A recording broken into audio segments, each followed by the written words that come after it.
Désespéré qu'on trouve en France plus de gens qui ont aimé le dernier film des Fantastic Four que de vaccinés contre le coronavirus, Emmanuel Macron fait appel au conseil de Craven le chasseur afin de savoir si on peut tirer des fléchettes de vaccins sur l'ensemble de la population, un petit peu comme si on sortait tous du Spider-Verse. Et Sergueï aurait été aperçu en Bretagne, donc si vous étiez à la rave party et que vous avez mal au cul, n'ayez pas peur, c'est pas du GHB, c'est du Pfizer.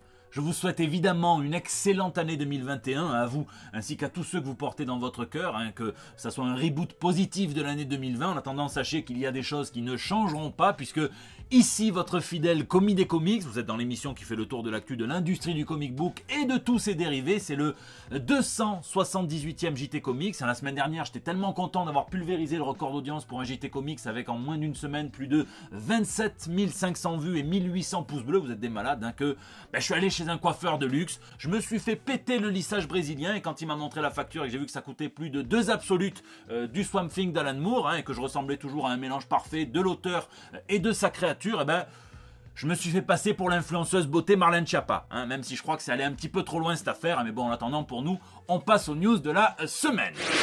Escapade. C'est la news insolite de la semaine, mais le tout premier escape game officiel Marvel vient de presque ouvrir en Europe, à Lisbonne, au Portugal. Je dis presque parce qu'à cause du coronavirus, seule la boutique de Funko Pop est ouverte. Certains diront que c'est la double peine des virus. Mais en attendant, quand les salles réouvriront, ça a l'air tout à fait alléchant, puisqu'on pourra par exemple, et ça je sais pas si c'est bien ou pas, puisque ça fait quand même assez ambiance mathématique et ça me fait un petit peu peur, moi, mais aider Spider-Man à faire une espèce de devoir de génétique pour le Dr Connors, c'est le lézard, donc à tout moment ça peut partir en couille. On pourra assister à Iron Man qui a été blessé par Justin Hammer, se battre contre les géants de glace et Loki aux côtés de son demi-frère Thor, ou bien passer les tests pour devenir un véritable agent du Shield. Il y a aussi un espace salle de réunion en entreprise, dans un décor un petit peu sympathique. Il y a des escape games de difficulté moindre pour les enfants. Et donc je sais pas si parmi les gens qui me suivent, il y a des gros fanatiques d'escape games, mais je sais qu'il y a des fans hardcore qui n'hésiteront pas à se payer un voyage jusqu'à Lisbonne pour essayer de faire tomber des records super héroïques. Bat Drama. Cette semaine était clairement placée sous le signe de la chauve-souris. Tout d'abord, je vous en parlais la semaine dernière parce qu'il n'a fallu qu'un seul tweet du journaliste du New York Times qui a pu interviewer le patron de DC Film pour faire rougir le pangolin des sites qui sont prêts à relayer n'importe quelle info spéculative pour faire des clics et engranger du revenu pub. Il y a quelqu'un qui lui demande de clarifier, de savoir si à partir de son interview, il fallait déduire qu'il y avait désormais 2 franchises Batman qui coexistaient dans l'univers cinématographique DC. La première avec Robert Pattinson et l'autre avec un autre acteur, pourquoi pas Michael Keaton, ou bien si ce dernier n'était employé que dans un film qui ne faisait pas partie de la franchise Batman, à savoir Flash. Le journaliste répond simplement par Keaton, donc la question est aussi claire que moi qui bégaye devant mon banquier en essayant de lui expliquer mon découvert et le montant de mes achats en comics VO. La réponse est aussi claire que le premier pipi de l'année. Là, les vautours se sont insérés dans les zones d'ombre. Michael Keaton sera le Batman officiel de l'univers cinématographique d'ici, ce que a infirmé complètement le journaliste lui-même quelques heures plus tard sur Twitter. Mais moi je suis pour en retirer le meilleur et ça a permis à Batman Beyond d'être en tendance Twitter. Et donc si ça a pu faire découvrir cette fabuleuse série animée de 1999 à quelques jeunes gens, le comics qui en découle également, aussi bien dans le New 52 que après dans le Rebirth, c'est déjà ça de prix. Non, le vrai problème avec Batman, on le trouve plutôt du côté de Robert Pattinson, même si c'est à prendre avec des pincettes puisque ça provient du tabloïd The Sun, qui généralement n'est pas très brillant et dans lequel on trouvait jusqu'en 2015 plutôt des lunes en page 3. Mais en attendant, selon eux, c'est pas le moment de lâcher Bane sur le Chevalier Noir, puisque Robert Pattinson en aurait déjà plein le dos du perfectionnisme de Matt Reeves, qui pousse le réalisateur à retourner certaines scènes jusqu'à 50 fois, et ça l'agace, puisque le costume de Batman serait absolument ni confortable ni pratique. Les mesures anti-Covid sur le tournage compliqueraient également les choses. Matt Reeves serait parano de choper le virus au point qu'il tournerait certaines scènes emmitouflé dans une doudoune avec des lunettes de ski, ce qui est tout à fait utile si tu veux faire un cosplay de Bimendum qui part à Serre Chevalier, mais ce qui n'est recommandé par personne a priori si tu veux éviter le virus. Évidemment, rien n'est officiellement confirmé, en tout cas j'espère que tout se passera bien pour tout le monde et j'espère que la Warner rince la production, les acteurs et tout le monde de comics pour lire entre deux prises, pour s'imprégner de l'ambiance de Gotham et de tous ses personnages.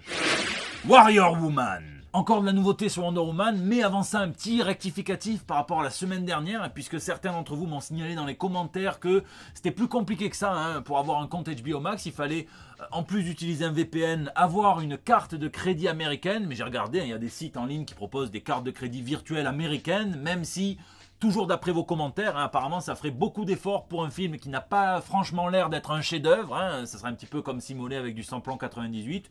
Autant choisir le premier prix à la pompe. En attendant, la news Amazon de la semaine, je la trouve fascinante hein, puisqu'elle illustre les différents créatifs qui peuvent opposer. Ici, 2 réalisateurs, mais ça marche aussi avec 2 scénaristes de comics. Hein. Alors, c'est Zack Snyder qui a montré la photo qu'on devait originellement voir dans Batman vs Superman, quand Bruce Wayne se renseigne sur cette entité, Wonder Woman, est-ce qu'elle existe ou pas. Hein. On trouve une photo et là, à la base, c'était pendant la guerre de Crimée. On la voit aux côtés d'un soldat britannique, hein, si on en juge à l'uniforme, même si... les autres soldats autour me laissent un petit peu perplexe, on dirait une cover hein, pour une compilation de tous les Age of Empire. D'autant qu'on peut voir Diana Prince porter une couronne avec les têtes décapitées de ses ennemis. Alors est-ce qu'on coupait des têtes pendant la guerre de Crimée? Est-ce que ce sont des trophées acquis hein, tout au long de ces batailles à travers le temps? Snyder a choisi ce conflit car c'est le tout premier où des photographes ont été officiellement mandatés hein, par le gouvernement britannique pour aller faire des clichés de guerre, hein, mais... quelques années auparavant, il y avait eu des daguerréotypes du conflit qui opposait le Mexique aux États-Unis dans les années 1840. Non, là, c'était juste le passe-temps d'un photographe un petit peu morbide à qui on n'avait rien demandé, qui voulait photographier des morts, hein, même si on sait que les techniques de photo de l'époque hein, étaient ce qu'elles étaient. Donc, il fallait que le sujet soit exposé assez longtemps à l'appareil photo. Et donc, il valait mieux photographier des cadavres qu'un nourrisson si vous vouliez espérer avoir une photo pas trop floue. Hein, bon. C'est pas de la 4K, mais c'est toujours mieux que les textures de Cyberpunk sur Xbox One. Bon là, il y a Patty Jenkins qui arrive, qui voit ça, qui prend peur. Elle dit non, c'est pas ce que les fans de Wonder Woman veulent voir, c'est pas ce que les femmes veulent voir, puisqu'ils voulaient faire un film qui séduirait l'audience féminine. Et au final, le cliché avait été remplacé par Wonder Woman pendant la Première Guerre mondiale, mais sans sa collection de Pokémon morbide. Alors certains diront, les anti-Snyder, hein, que ça prouve à quel point il ne comprend rien au personnage qu'il souhaite adapter. On pourrait dire en revanche hein, qu'en même temps la mythologie grecque c'était pas un âge tendre, hein. On sait que les Amazones étaient assez cruelles, hein. On sait que soi-disant elles mutilaient les enfants nés mâles pour qu'ils soient au service des Amazones plus tard. Hérodote disait qu'avant de pouvoir se marier il fallait qu'une Amazone ait tué un homme sur le champ de bataille. Un mariage, un divorce, l'équilibre est parfaitement respecté. Et puis d'autres disaient qu'elles avaient des relations sexuelles absolument débridées hors mariage et dans tous les villages en mode barbare ou DSK. Qu'est-ce qu'il en est dans les comics, dans le matériau presque source, puisque Marston a quand même privatisé la mythologie grecque, l'Iliade, l'Odyssée et tout ça. Eh bien, dans les comics, elle est le plus souvent cruelle hors continuité. Dans Injustice, où on peut la voir tuer plusieurs super-héros. Quand c'est Frank Miller qui l'écrit, on dirait presque qu'il veut voir 2 petites couilles pendre dessous la jupette. Hein. Elle pousse toujours Superman à être plus agressive, elle travaille pour Lex Luthor, c'est affreux. Elle a ses raisons, c'est plus complexe, mais en tout cas... la fois où on peut la voir hein, la plus cruelle possible, c'est clairement dans Flashpoint où elle a décapité Mera, ce qui déclenche la guerre entre Atlantis et les Amazones. Et même dans l'adaptation qu'ils en ont fait, on peut la voir tuer un enfant. Mais ça reste des continuités alternatives. Dans la vraie continuité, on peut peut-être penser à Brian Azzarello et Cliff Chiang qui ont fait de Wonder Woman un petit peu une nouvelle déesse de la guerre en mode Kratos. Donc elle est un petit peu cruelle. Hein. Je vous laisse me dire vous ce que vous en pensez. Si vous souhaitez voir une Wonder Woman qui tranche des têtes ou bien une qui vous passe par-dessus celle-ci. Du catch. Une news qui sent bon, la 3e corde et la sueur qui te coule le long du sif, mais je suis très content de la dire ici puisque je sais que vous êtes nombreux à aimer le catch et à regarder le JT Comics. La fédération de Lucha Libre AAA, hein, donc originaire de Mexico, a signé un partenariat officiel avec Marvel et donc 4 de leurs lutteurs pour l'instant porteront les couleurs de super-héros de l'éditeur. Dans le coin gauche, il est huilé comme jamais, il s'est foutu une enceinte Bluetooth JBL Flip dans le slip. El Arachno, l'homme araignée, Spider-Man qui porte absolument les chaussures de sa tante, mais hein, qu'elle mettait à l'époque où c'était elle, la tombeuse de mec et pas le bouffon vert qui tombait les jeunes blondes. Dans le coin droit, il a la mine un petit peu boudeuse, comme quand t'expliques à Jack Lang qu'il va falloir annuler les vacances au Maroc et qu'en plus les écoles risquent peut-être de refermer. Elle, Leyenda Americana, donc Captain America, patriote, frigoriste et sentimental, puisqu'on peut voir qu'il porte les jarretières de Peggy Carter et de Sharon Carter autour de ses 2 gros biceps. Moi, avec la gueule qu'il fait, tu m'enlèveras pas de l'idée qu'il a dû voir un gros mot par terre ou bien son grand ennemi, hein, puisqu'ils ont déjà leur lutteur antagoniste, hein, donc El Venenoid, qui est le demi-frère de El Arachno et qui était censé prendre la place de son père sur le ring, mais il a été assoiffé de pouvoir, un petit peu comme l'homme pourpre. El Terror Purpura, un Thanos avec son gant. Leur premier combat s'est très bien déroulé et c'est pas étonnant de voir le catch s'emparer des thèmes super-héroïques. Les super-héros et les catcheurs, il n'y a qu'une très fine frontière entre les deux. Ils portent tous des costumes assez extravagants, autant que leur personnalité. Ils ont un physique ultra développés, ils ont un sens aigu du bien, du mal et ils représentent certaines valeurs. Le premier costume de Superman en 1938 est directement inspiré des strongmen de l'époque victorienne, ces Hercules de foire hein, qui étaient dans les cirques et qui s'affrontaient entre eux sur le ring ou bien qu'on pouvait affronter pour espérer gagner une poignée de dollars si jamais on arrivait à les soumettre. Je vous laisse aller voir à ce sujet l'excellente vidéo du non moins excellent Alex Nikolavitch qui a ouvert sa chaîne YouTube. Je vous mets le lien sur l'écran de fin de ce JT. Donc on peut dire que quand le catch rencontre les comics, c'est une parfaite tag team.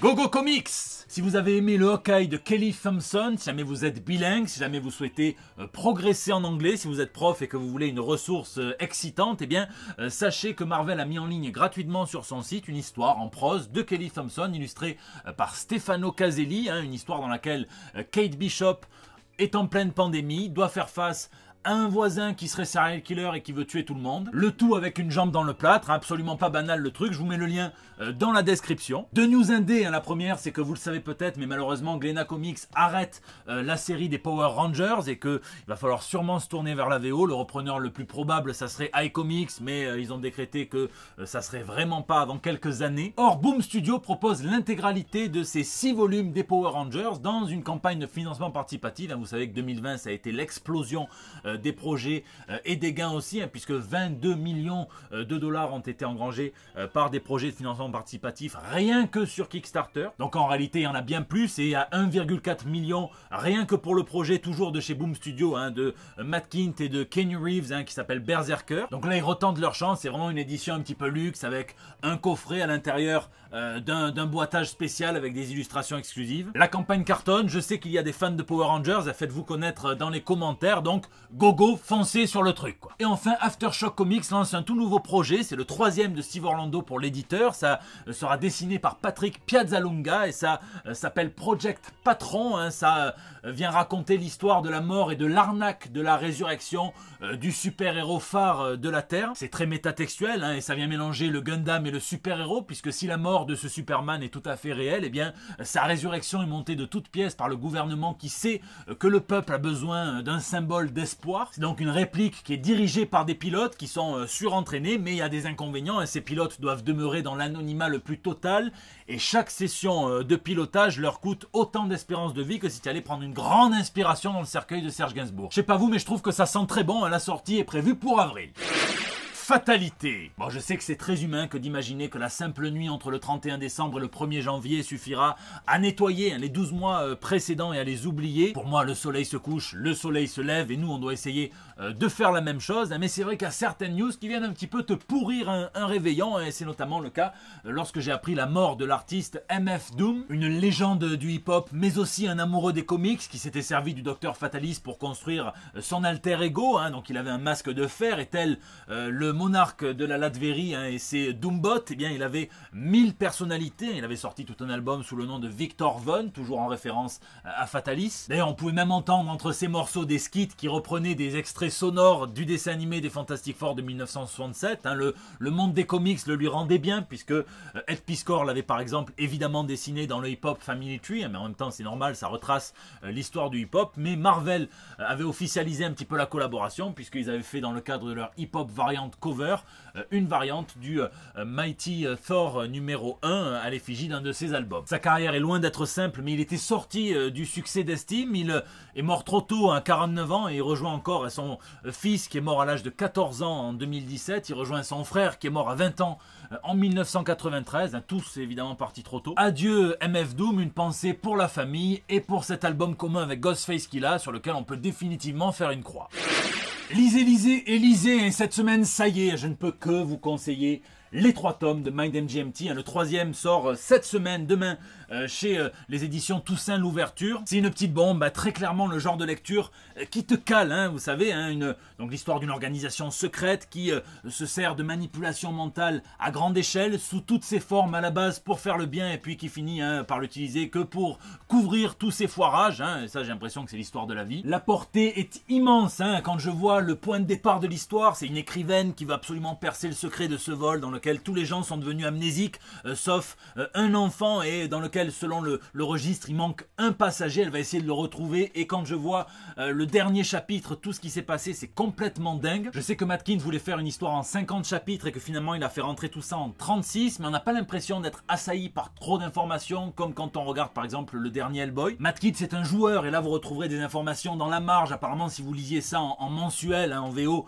c'était plein d'indices sur la couverture, derrière il y avait des trucs partout. Là c'est plus dans la marge que ça se situe, parce qu'il joue avec l'aspect littéraire qui est propre et fondamental aux comics. Bon, par contre vous aurez toujours du mal à me vendre que Matkins est un super dessinateur, je pense que c'est pas le cas. J'aime beaucoup ses couleurs, il utilise de l'aquarelle, parfois d'autres procédés, mais ça reste avant tout un conteur, et quel plaisir de se laisser embarquer par ce manipulateur mental qui nous retourne le cerveau. Je ferai une critique un petit peu plus argumentée, un petit peu plus imagée surtout, sur les réseaux sociaux qui me le permettent, mais voilà, il fallait que je vous en parle, mais pour l'instant c'est vrai que je digère encore ce bon repas. Je vous laisse me dire ce que vous lisez, ce que vous geekez dans les commentaires, puisque c'est la fin de ce JT Comics. Je vous remercie de l'avoir suivi, d'être toujours plus nombreux à le faire. Bienvenue aux nouveaux arrivants sur la chaîne, grâce au JT précédent. Donc merci pour vos pouces bleus, merci pour vos partages sur Facebook, vos tweets, vos retweets, vos incorporations dans les stories Instagram. N'oubliez pas que je vois tout et que ça me touche. Je vous laisse réagir dans les commentaires sur YouTube, où je réponds à chacun d'entre vous, sur les réseaux sociaux également.